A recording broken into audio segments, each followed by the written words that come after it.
Hello, wife. Do you ever get bothered by my vlogging? Yes.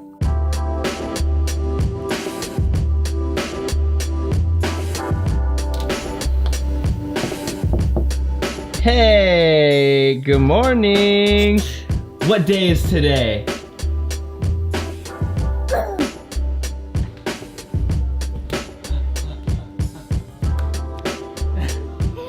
I can't believe that I've done 300 of these videos so far. If this is your first time on my channel, I'm Genki Hagata. I do daily videos of documenting my life. If you're digging around through my YouTube channel, you might ask yourself, I don't see 300 daily vlogs. That's because I started out on Instagram doing daily vlogs and Instagram stories, so those have been long gone and expired, and they're vertical. And while 300 videos is a super cool achievement, today is more or less just a regular day. I am going to answer a bunch of questions that you guys have sent in, so thank you to everyone who sent in questions on Instagram, Twitter, and Facebook. Really appreciate that. We'll get to those in just a second. Every video I've shot, I've tried to edit down to about 2 to 4 minutes at the long end, just to keep everything short, but even at that length, I've still shot hours and hours of video. It is a bit crazy though when you're doing daily videos how quickly those milestones of 100 and 200 creep up on you.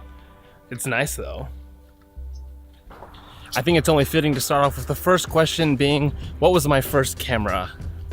My first camera that wasn't a disposable camera was a point and shoot film camera. Then after that, my first real camera was a Canon Rebel, not a digital camera, but a Canon 35mm Rebel. And that was a camera I used all through high school for film, black and white photography until I finally got a digital camera when I started college. So what inspired me to daily vlog? What inspired me to start daily vlogging and what inspires me to keep going? They're a little bit different. Climb, climb. When I started, it was originally just to kind of do it for fun, see what it was like, and I accidentally stumbled into doing it daily. When I originally started, I was doing Instagram stories. Like I said, I was doing them kind of randomly throughout the week, edited with my GoPro, with my cell phone, and I finally decided to pick up my real camera because I had a Fujifilm X-T2 sitting around. And once I did that, I got addicted to the streak, and I got addicted to editing, and I kept going. Probably after about 30 days, or even when I got to 100 days, that's when I really started to realize how important these vlogs were for just documenting our life and documenting Keel's life growing up in his first year. And that's really what keeps me doing them these days. That, and I just get addicted to streaks. More on that a different day. What is this? Okay. So I forgot to say, when I got my first camera, I don't know, it's probably 13, 14, and then high school was like 14, 15, so somewhere around there. So how do I balance being a busy dad and vlogging? I'm not quite sure. A lot of it has to do with my schedule and how I edit early in the morning or late at night. And since most of my vlogs are documentation and really centered around him, filming is really easy because I just follow him around with the camera and then edit at night. I have to say though, as he gets older and he's more active and he's starting to sleep a little bit less and nap less, it does become a little bit harder to find time to edit. Really though, 300 episodes in and I'm still trying to find the good way to balance everything perfectly. And I don't think there's a perfect answer. It's just a work in progress. Are you drinking coffee? And like I said, everything happens after Kyo goes to sleep. So he's asleep now. And I'll answer the next question, which is, what's the story with all these bikes in my garage that you're always seeing? I hate to say it, but I wish I still did, but I used to race motorcycles. So the green Kawasaki ZX6 was my first street bike ever. Then I have a track scooter, and then I have a track bike. Still love riding on the track. We'll get there. I don't ride on the street anymore, so this thing just sits here. Battery doesn't work, but that's basically the story behind that. And that's also why we love watching MotoGP all the time. A bunch more questions have come in throughout the day, and so I've got them right here. I'm gonna go through them as quickly as I possibly can. Okay, what is your current employment and what do you do that empowers you to do these daily vlogs? I'm a web developer. I work for an amazing company that I probably won't ever leave if it's up to me, called Huge. They're amazing designers. I get to build the websites and apps that the designers design, get to work with a strategy. It's tons of fun. My main role is a front-end developer. I touch a lot of things, but mostly it's like JavaScript and CSS, HTML, that type of stuff. Yeah, that's what I do. Since my mission with daily vlogs is to document my family memories, I'd be interested to hear why you decided to do it in such a public way, vlogging, rather than making home videos for the family as we used to in the olden days. That's a good question. I think that so much of our lives are public these days, and I already started to share my life on Instagram. I said before that I started vlogs as Instagram stories, and just slowly, organically, as I was sharing pictures, as I was sharing video clips, and as those turned into edits, I was already sharing them socially, and it was an easy way to get to my family and get to like the extended family. So I just kept going with that. That built up. I had fun. I built the small community of you guys here. I've enjoyed it. I moved to YouTube. It's kind of getting bigger, and I'm just having fun with it. I don't mind at all that it's public. I'm having fun with it, and it's just easier to share with people that way. Does your wife ever get bothered by your vlogging? Let's ask her. Hello, wife. Do you ever get bothered by my vlogging? Yes. There are times where I want us to just be like a family and in the moment, and he's like setting up his little gorilla tripod and he has to get just the shot, and or Kyo is about to die and he's getting the shot. In which case, he has fallen and gotten hurt because Genki was carrying the camera. So. Yeah, it's happened before. It sucks. Bad daddy. In the last vlog, or 2 days ago, you can hear Laura getting upset with me vlogging in the vlog. Do people look at you crazy when you're carrying all your equipment? I do. You look at me crazy? Yes. Sometimes it's really embarrassing. Do you notice other people in the public looking at me when I'm vlogging? Little kids always come up to him and they're like, "Are you a vlogger?" It's only ever little kids. People always look at me crazy, especially on a busy train when I'm holding the camera out in front of me. People always look at me crazy. That's a good segue into whether or not the next question, which is, are you self-conscious about being in front of the camera? Not really anymore. When I started out, yes. Still yes. Still yes. What are you doing? Okay, we can backtrack to when I get bothered when he's vlogging. Sometimes I can't tell if he's talking to me or to the camera because his vocal intonation changes just a little bit when he's vlogging because he needs to emphasize points. And so sometimes he will be vlogging and I'll respond to him and he's like, "I'm not talking to you." And other times he'll be talking to me and I won't respond and he's like, "Hey." And I'm like, "I thought you were vlogging." Yeah, pretty much. But yeah, anyways, starting out, yes, self-conscious, but part of why I started this vlog is so I can get better at public speaking so that I can go out and do talks and stand on stage and that sort of thing. So it's all practice. You making faces at me? No. Okay. Ooh, do you ever get tired of carrying your camera around? No. It gets bulky and sometimes it gets in the way, but I don't get tired of carrying it around. I like carrying it around. For real.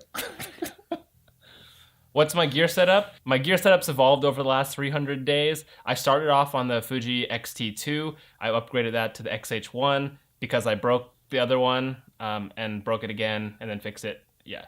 I've broken a lot of cameras, but my main setup now is the Fujifilm X-H1 with the backup being the GoPro Hero 7 now for all the underwater and running shots.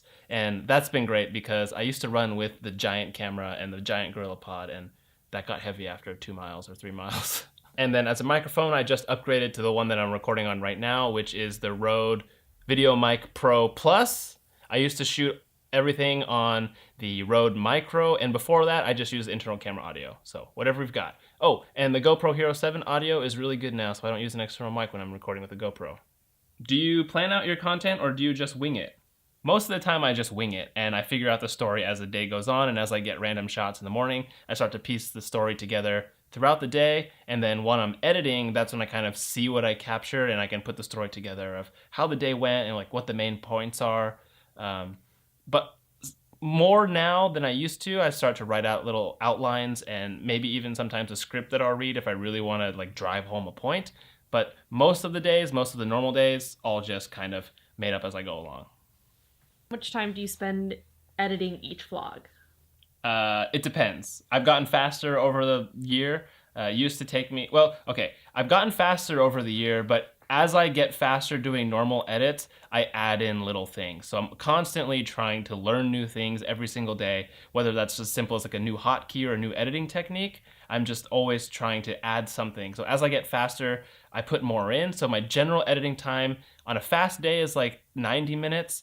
Anywhere up to like 4 hours, sometimes 5 hours if it's a complicated edit, like today probably will be, but on average, about 2.5 hours. Favorite part about vlogging? Laura's my favorite part about vlogging. My favorite part of vlogging is, like I said, the reason I do it is to document our daily life. So the thing that I really like is being able to capture all those moments and especially be able to watch those things in slow motion. And it's almost always of Kyo being cute, like playing with bubbles in slow motion. I love catching that sort of thing on camera or on film. I don't know. And then crafting the stories in the end and going through the edit and being able to put things together and tell the story of the day and express how I felt emotionally, like to music or through the edit. I like being able to just share that because that's something that I felt inside through a moment that maybe Laura, even there at the same time, didn't feel. And so I just like to share that with everyone. Didn't feel or didn't see? Do you know how many times I'm like, oh, did you guys do anything fun today while I'm at work? And he's like, no. And then I watch his vlog the next day. I'm like, really? All this happened. And you were like, no, nothing happened. I mostly feel things and I can't express my feelings through words. He's too busy on his 2.5 hour edit using new hotkeys. All right. What do people mispronounce your name as? And or spell your name? Genki. Sorry, my name's not Genki. And can we stop using that word for like things that suck? Because people call me that, and it hurts my feelings. All the time. My middle school math teacher called me Genki the entire year, so it kind of hits home a little bit too close. Anyways. All right, we're going way over time here. What's your motivation? What pushes you through the tough times when you just couldn't be bothered filming that day? And what sacrifice did you make along the way? That's a multi-part question. It is a multi-part question. I'll go with the first part. What's your motivation through the tough times? I kind of touched on it a little bit, but I'm like to a fault highly motivated by streaks. So after I got to 10 days in a row and then 30 days in a row, I couldn't stop. Like the thought of stopping at 30, it just didn't make sense to me. So I kept going. And now I kind of have this goal of 365. So never at any point was I ever unwilling to shoot. There's times where it's hard to shoot and I don't have a story in mind and I just kind of shoot random things and I don't know what I'm going to do until I get into the edit. But I'm always motivated to keep going and getting that next day. Like there's no question about motivation for me. Again, streaks, I'll get to those on a different day, but yeah. Okay, so then personal sacrifices that I've made along the way on the way to 300 and moving forward is definitely time with the family. Like Laura said, like there's all those moments where she wants me to just be present with the family and I have my camera out trying to get a picture or get a shot of the food in 120 frames per second slow motion. Definitely unneeded. I should probably be spending time with the family. And I think I've gotten better at that since like day 40 or day 30. What do you do as soon as our son goes to bed and after we eat dinner? Edit the vlog. Yeah, that's true. I've gotten a little bit better at spending family time together when all three of us together. But as soon as Kyo goes to sleep, I kind of just leave her on the couch after dinner. Sorry. He's sacrificed couples time. Couples time. He's not bad at family time. He's pretty good at not sacrificing family time, but couples time. This is couples time. This is the first time you've invited me to do this. You never want to be in the vlog. I have no reason to be in the vlog. You're the mom. Content-wise, in the vlog, a lot of times I'll cut out moments that might not fit the story, but were important parts of my day. But if it doesn't fit the storyline of my 2-minute or 3-minute edit, then it's gone and you guys don't see it. So, and the most valuable thing that I've learned from doing 300 vlogs, I think prioritizing time is a big one. Like we talked about how I struggled going through prioritizing family time and prioritizing couples time. That's a big one, something I need to work on. On the positive side, persisting on something that you want to learn, if you give it enough time and you stick with it, you'll get much better. When I started video editing a long time ago, I didn't know what I was doing. But I slowly, I watched the tutorials, I learned online, I continued shooting, I made edits. When I started doing the vlogs, I had a little bit of a skill set that I could lean back on to, but I still didn't know everything. And as I've kind of gone through every single day, trying to learn something new, trying to learn a new hotkey, try to learn a new editing technique, new color grading, whatever. As I try to do those things, get better at my camera presence, get better at my delivery, all those things, I just persist. I get better. Oh, when you first started, it was so awkward. Yeah, it's awkward. Laura, when I first started, Laura said I talk too much and that I shouldn't talk in front of the camera because it's awkward. And 300 days in, I'm still not an expert at any of this. But I'm much better. Yes. Much better than where I was. Anyways, that's been my first Q&A. Thank you everybody who's tweeted me, Instagram, DM'd me, Facebook messaged me, all these questions. It was really fun to go through it. It's been 300 days without doing any kind of Q&A, so it's nice to kind of give back to you in these questions that you might have had lingering, or at least share some of the stuff that doesn't make it into the edit. If you haven't subscribed yet, hit that subscribe button, hit that like button, and we'll see you tomorrow. Bye for now. Bye.